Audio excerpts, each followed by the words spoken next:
Alrighty, well, I'm loading up some tunes onto my tablet for whenever I move. I'll have access to some of my favorite songs. One of which is "Just the Two of Us" by Grover Washington Jr. Came out in 1981 when I was 13 years old. I remember it well. It was one of my favorite songs back then, and it still is. But I'm going to tell you an interesting story. Anyway, again, this is about my hometown of Perth and some of the people that I had encounters with in Perth.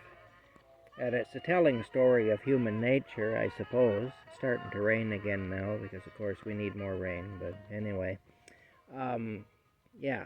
Anyway, um, sometimes I didn't have Wi-Fi at home, so sometimes I'd sit in the parking lot and I'd get on to the Wi-Fi that the public library had, because they had Wi-Fi available. And you have to pardon me, I'm multitasking here, which means that I'm doing a bunch of stuff and I'm not doing any of it very well.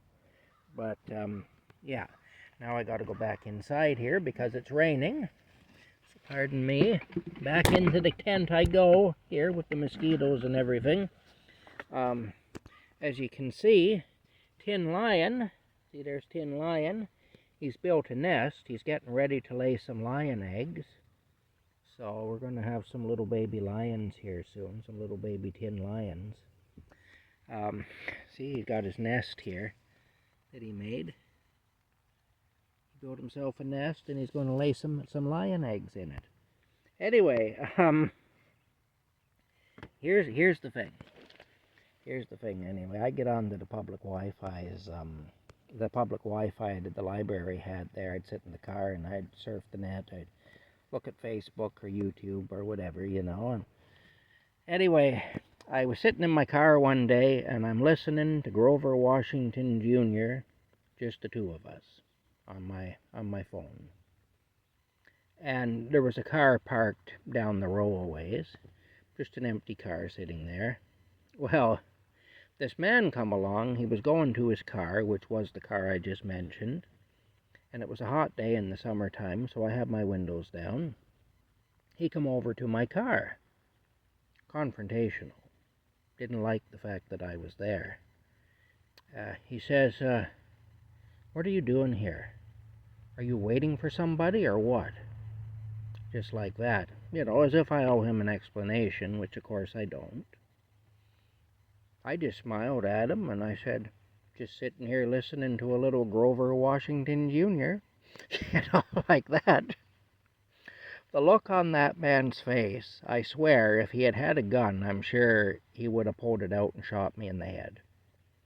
He was furious because I hadn't taken him seriously and I hadn't answered him.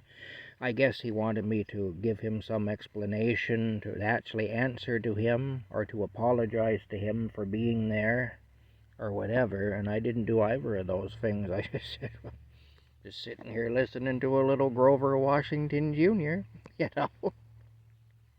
Anyway, he went back to his car in a huff. The guy was in a blind rage. He was so mad.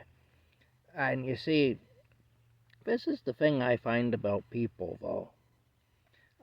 For some reason, like that guy had this attitude of, I gotta prove my manhood by forcing this other man to bow down to me.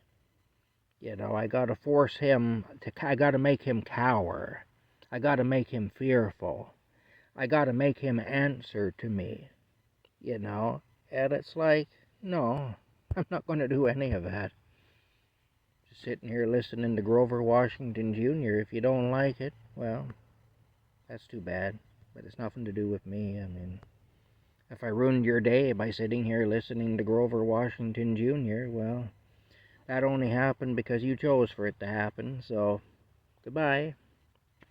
Go home and tell your wife how you failed as a man because you didn't force another man to bow down to you or to answer to you or whatever, or to apologize to you for being in a place where you have decided in your judgment he shouldn't be. in a public place that you've decided is a public place except for this particular person.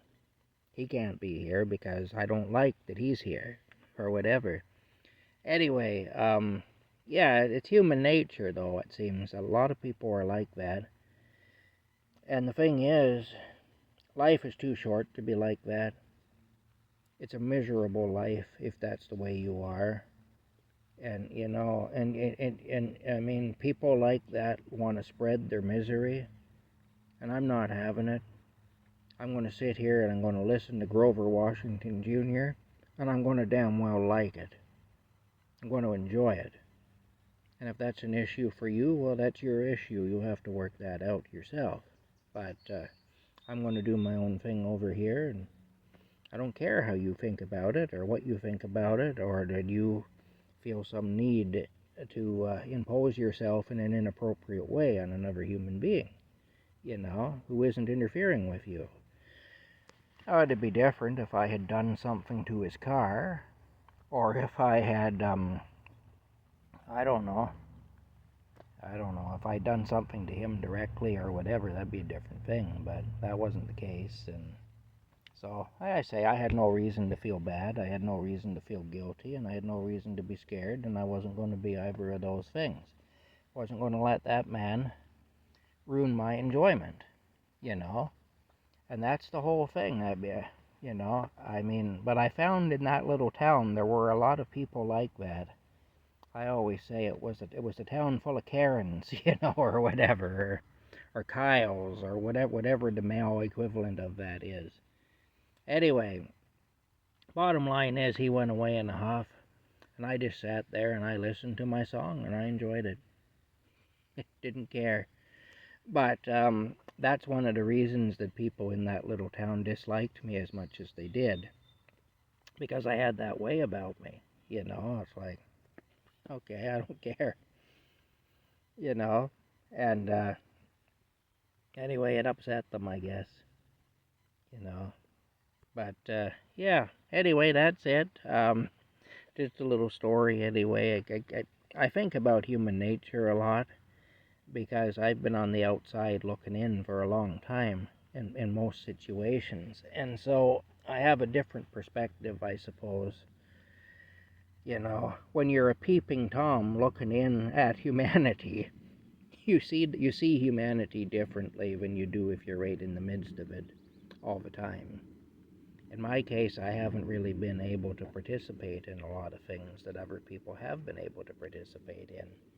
And so it's given me a different perspective. And in some cases, it causes me to see certain people as they are.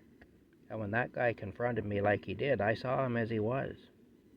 And I thought, this is a guy who needs to dominate another man in order to confirm his own manhood to himself. And it's like, I'm not going to fill that role for you, I'm sitting here listening to my song, I'm not bothering you, piss off. That was my attitude. And so, like I say, he didn't like it, I didn't care, that enraged him even more, and yeah. Anyway, human nature's fun, but not always.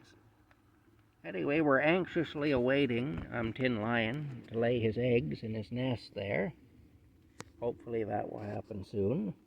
And then they'll hatch, and we'll have little tiny, tiny Tin Lion babies, little tiny things. Say, I'm crushing your head. Look, I'm crushing your head. Remember that guy? Maybe American people mightn't remember him, but there was in the 1980s, there was a television show up here in Canada. It had a bunch of Canadian comedians in it that did skits. And they had this one guy who I think must have been crazy or something, but his thing was he'd do this I'm crushing your head thing. And he'd be out around where people were. He'd be sitting on a bench or whatever, and there'd be people maybe standing over talking on the sidewalk or something. And he'd be doing this with his fingers, and with their head in the frame. I'm crushing your head. I'm crushing your head, he'd be saying, So that's where that came from anyway, for anybody who's wondering.